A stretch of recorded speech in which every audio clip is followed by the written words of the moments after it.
Hi, this is Micornus, Phokane, the leader and the founder of Church Governance Solutions. We are continuing with part 5 today of this great topic, ingredients of developing credibility as a church leader. Ingredients of developing credibility as a church leader. And I want to speak about conviction today as an ingredient. Conviction as an ingredient. And I must really mention that the fact that it is very important for us to understand that credibility and is developed by people who are doing things with conviction. Now, you can actually compare different leaders, whether they are pastors running churches and so on, or any other leader that is leading the people. Now, amongst them, you'll realize that those that have got conviction, they can lead the people better. Those that have got conviction, they are able to clear directions in what they are doing, and people are able to follow them. People with conviction, they are able to pull people over. And always those that have the greatest impact in anything when they speak is those people that are communicating in big conviction. Those people that are having conviction in what they are doing. Now, it is very, very important. The average speaker imparts information, and that's important, okay? But the challenging speaker, however, imparts information with conviction.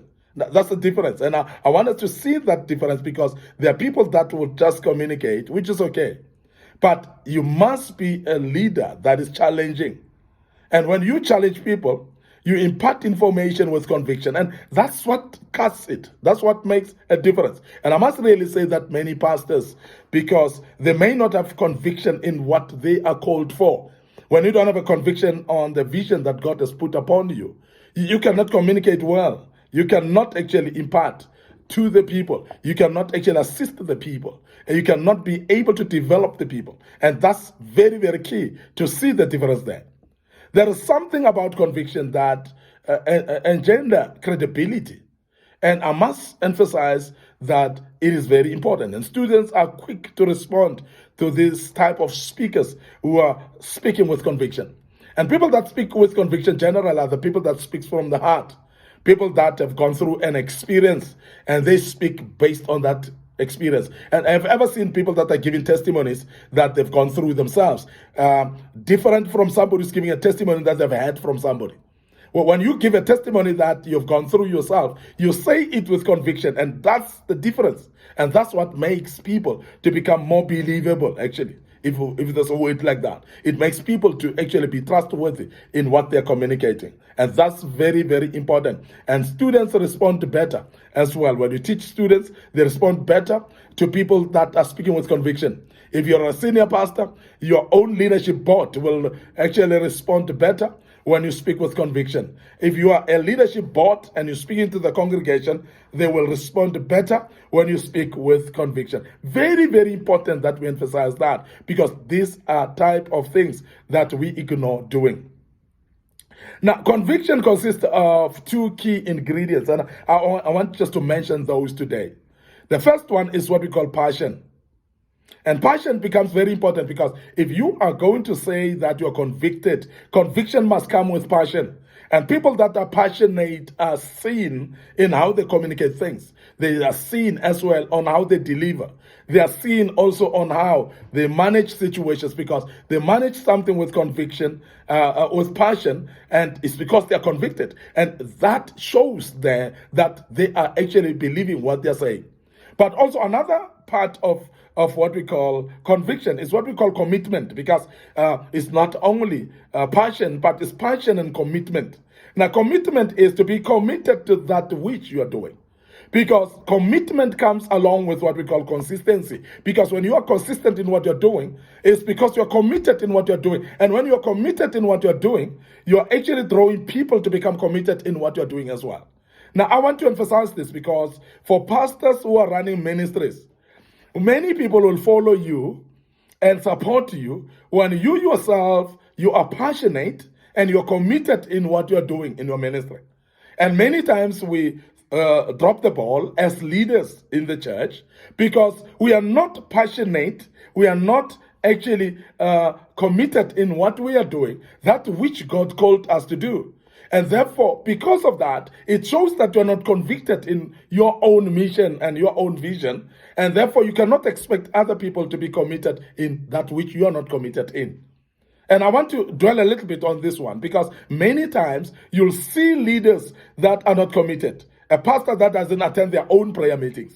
A pastor that is forever missing in their own church service because they are going around preaching in other people's churches. Now, you are forgetting that you've got your own place where you're supposed to lead your people with credibility. You're forgetting to know that you are called to nurture these people, to show your passion to them and your commitment so that they can be passionate and convicted and committed as well. Now, I don't say it is wrong to be invited and go and minister somewhere. But it's totally wrong for a pastor to miss 4 Sundays in a row because they are ministering in other churches. It is wrong for a pastor, for becoming a traveling pastor a lot while you're having your own church. Because remember that when you're having your own church, people are going to look at how committed you are, how passionate you are in the same thing that you're called in. For them to be passionate and to be committed, they're going to be driven by the conviction that you show yourself in the same ministry that you're leading. And I hope this sinks down to many pastors. Because we are often traveling a lot. We are often being invited here and there. We are often getting excited of going to minister somewhere in somebody's conference. But we forget that we're having our own churches that we need to be growing and developing, need to be showing the passion of our calling unto them. Therefore, it builds credibility, therefore, as you do that. And I must really say that it is very, very important for us to understand that. Now, passion becomes very important. But then passion must go with what we call commitment, by the way. Now, how strong do you feel? And how strong do you feel when you do the ministry? Passion is all about how deeply we care or how strong we feel about some aspects of our life and vision. Every leader has got a passion, of course. And passionate leaders convey energy. They convey excitement. They convey also intensity that transpires and grip the followers for the followers to follow. And I must really say that many followers don't follow because the minister doesn't have passion. The minister is not driven himself. So Paul speaks with great passion as he shares his personal ministry and mission in Acts chapter 20. If you read verse 22 to 24, and I'm sure you would have read that several times, but I want you to go back to look at it. Acts chapter 20, verse 22 to 24. And shows passion from Paul. And again in the book of Romans chapter 15, verse 20, he shows passion in his own ministry, in what he's called for, where he communicates his intense ambition to preach the gospel where no one else has been. He would actually go in places where nobody has gone. And Paul shows this passion because he is convicted, and he shows conviction in what he's doing. And conviction, therefore, then brings credibility. Because when people look at how convicted you are, they look at you as credible, and you are a credible person. People believe in leaders and their cause, whether it is church planting or some parachurch ministry that they are doing, when leaders are passionate about it. That's the only way you're going to see people following. And that is why even in the times of false prophets, you realize that false prophets will be followed basically because people look at their passion. They are so passionate about what they're doing. And the more passionate they are, we have seen that many people follow them, even though they are false preachers, even though they are false ministries. But people follow them because they look at the passion. Because passion signifies, passion and commitment, they signifies the conviction that this man or this woman is having. And that draws the people or followers that will follow them. You look at churches that are full, and even though you may look at them and say, but that is a false doctrine that is taught there, or that's a false prophet that is preaching there, but you'll realize that they're having a lot of following. And what makes them to have a lot of following is because of the passion and commitment that they have, which lacks sometimes in those that call themselves genuine. Now, if you are genuine in your calling, If you're genuine in your ministry, show us by being convicted in your ministry. And therefore, that will show by the signs of commitment and your passion that you give into your church. And that I'm emphasizing because many pastors would blame and point fingers at others and think that others are false preachers and false prophets and so on. Why are they being followed that much? Purely because they are showing commitment in what they're doing and they're showing passion in what they're doing. You who call yourself genuine, but you're not having passion and commitment in what you're doing, you'll end up not having followers at all. And that's very key point that we need to look at. The other ingredient in conviction is commitment that I've mentioned. Because passion alone is not enough, but you need to be committed. Now, passion affects the emotions, whereas commitment tends to be more rational in approach. Commitment has got a lot of application of mind in it, but passion has got emotional drive most of the time, and you'll realize that we need to be rational even as much as we are emotional as well.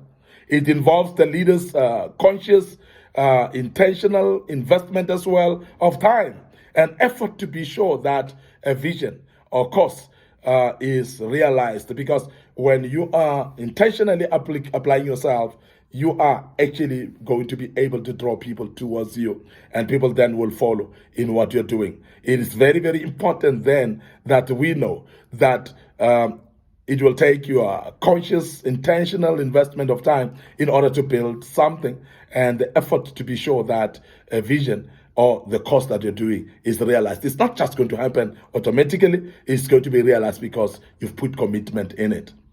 Now, if a leader doesn't pursue a so-called commitment, then it is not to that leader, and what ultimately will get done, it is going to be based on the commitment that they have. And that's very important. It is not just going to happen.